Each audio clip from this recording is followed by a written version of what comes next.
Hi everyone. In this video, we'll be walking through the purchase order workflow within Acumatica. So we'll take a look at what that looks like kind of through a visual representation here, and then we'll walk through what that looks like directly within Acumatica software as well.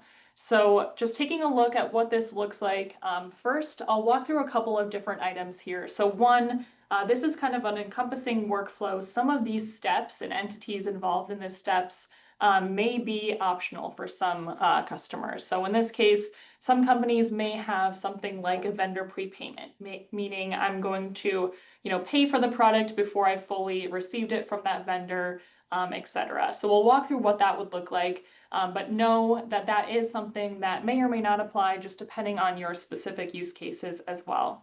The other component here is a landed cost transaction. So many companies do have landed costs for things such as additional transportation fees, customs, whatever the case may be. So we'll walk through that within this workflow as well. But just keep in mind that that is something that may or may not apply to your organization specifically, just depending on, again, your unique use cases. But if we're just taking a look at this high level workflow, here is kind of the initial step. So first, we'll create a purchase order. So that will be creating the order for the vendor. We'll add in our items. We'll see what that looks like in Acumatica. So that's really the first step. And as I walk through this kind of workflow, you'll see that diagram key at the top. So anything that has kind of that clipboard icon in the corner means that it's available to be routed for approval within Acumatica. So we may or may not choose to leverage the approval maps, but they are available.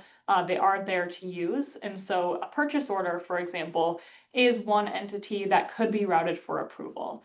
And if it is routed for approval, it would need to go through that approval process based on the set rules that we define before it could go ahead and proceed through the next steps within this workflow. So step one was create that purchase order.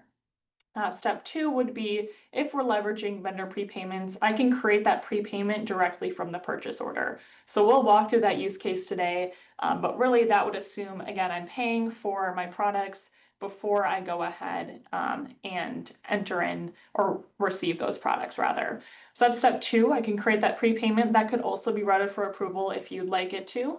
And then I'll kind of continue down the step to pay and process that prepayment. So we'll create it, we'll pay it.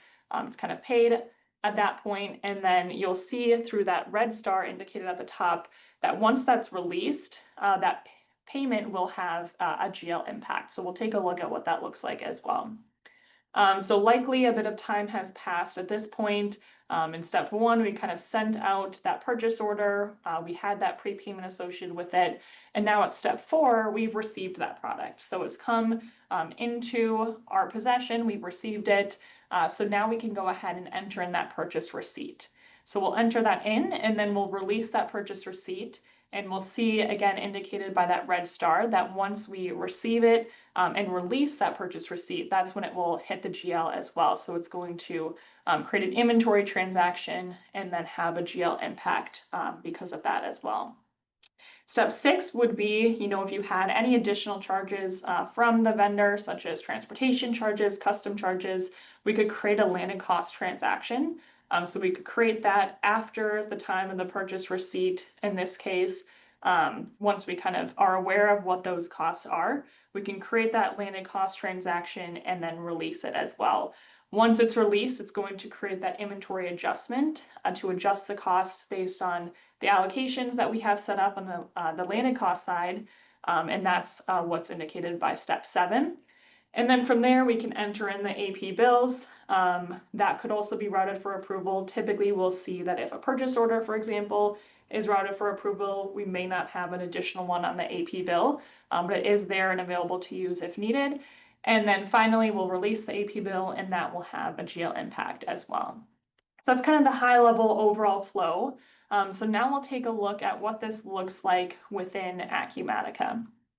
So here I am within Acumatica. We'll just go back a moment here and we'll start with really that number 1, which is creating the purchase order. So we'll go to my purchase order screen and here I'll create a new purchase order and we'll use my vendor Alta Ace. And then we'll add in just a couple of inventory items here as well. right, so we'll use some hand sanitizing wipes. We'll do 100 of those. And then we'll do just one more product here. And we'll go ahead and save that. So here's my purchase order. I'll remove this hold. If it was routed for approval, that's where I could see it would be routed at this time and that status would be pending approval. I could see on the approvals tab who it's routed for, whether or not they've approved it yet as well. So mine's not routed for approval, so I can kind of continue on with some of this workflow. And now we'll focus on, I may be prepaying for this order. So where do I go ahead and create that prepayment? So we'll go ahead and create that prepayment through just that action item at the top. And what this is going to do is it's going to assume I'm prepaying for all of these. So if I wanted to, I could override or edit some of this. I could remove some of these inventory items if I'm just prepaying for part of it, for example, or a percentage of it. In this case, I'll go ahead and keep it at that full document level and assume I'm prepaying for all 10,000 of this order. So here's my prepayment. I'll go ahead and remove that. We'll release this.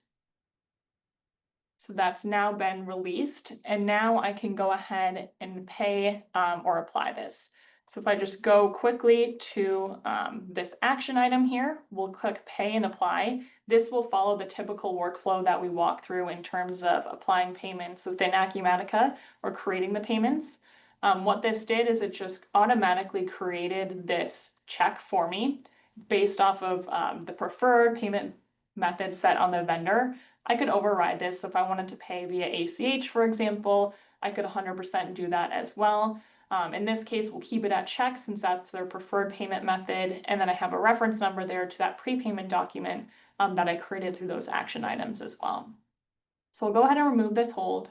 And now I'll print and process this check. So these could be ran on a schedule. So similar to processing all of our checks or payments in Acumatica, we can have that set on a schedule, to pay out to vendors on a set cadence on a weekly, monthly basis, for example. I'm just doing this manually today, but in this sense, we're pulling in kind of one for one that payment. Again, we could do that in mass in an automated fashion as well. So once I've kind of processed this, we'll see that that printed check form is available. So I can go ahead and print the check.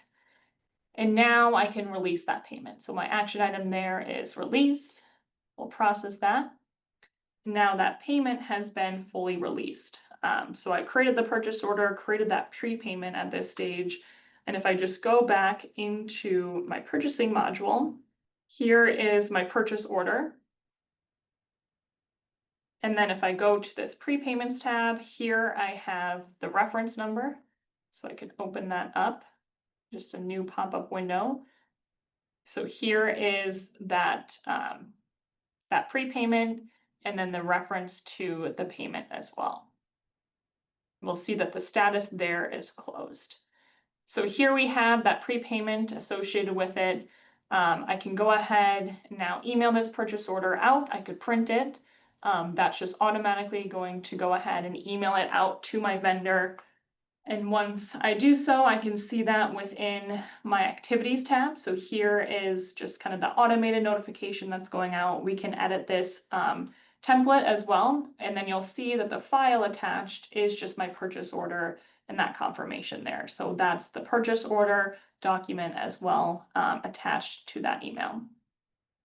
All right, so those are kind of the first few steps in this process. I've created that purchase order, I've prepaid for it, and now you'll see that I can go ahead and enter in that purchase receipt.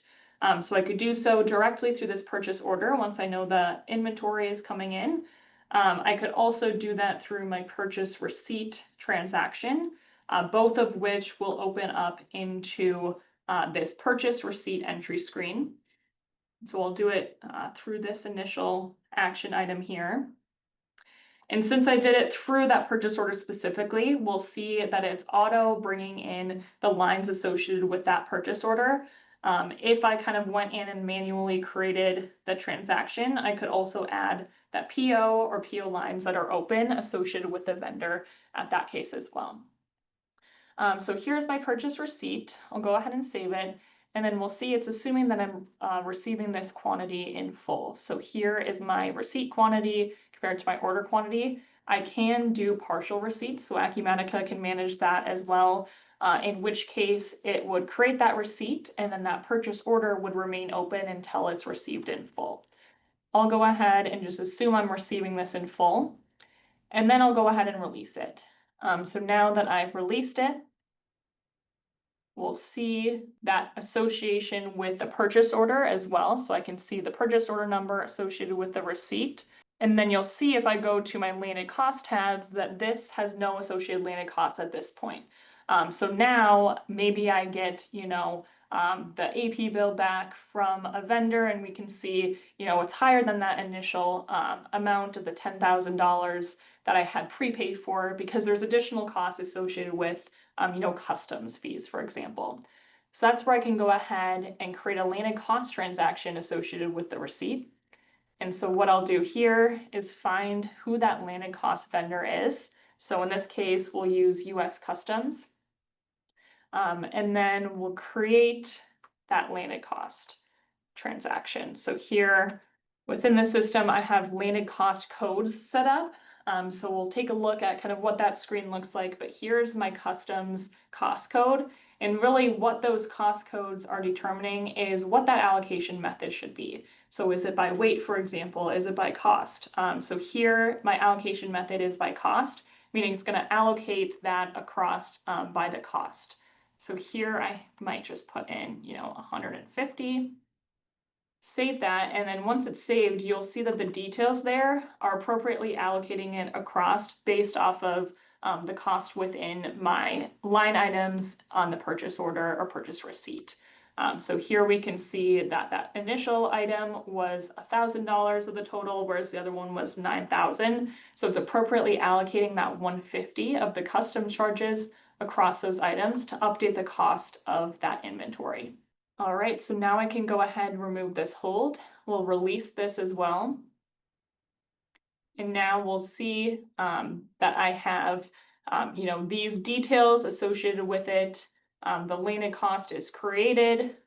On my financial tabs, I can see who that pay to vendor is, their terms, their due date, all of those types of things as well. And then if I go back into my purchase order, we'll see that this is complete. And we have reference to that receipt. We have reference to that prepayment as well. And then the final stage is really to enter in that AP bill. So I could do that, independently. I could do it directly through here. If I have it automatically set to create the AP bill, I could do that as well. But I'll go ahead and do it through this screen. We'll save it, remove the hold, and release it. And we'll see here, once that executes, that application, it automatically applied that prepayment that I initially added within the purchase order itself. So now that's closed out as well. So it's kind of closed that full loop, created the purchase order, created that prepayment, created that receipt with the landed cost. And then you'll see here that when I created that AP bill, that it auto applied that prepayment associated that I added on to that purchase order initially.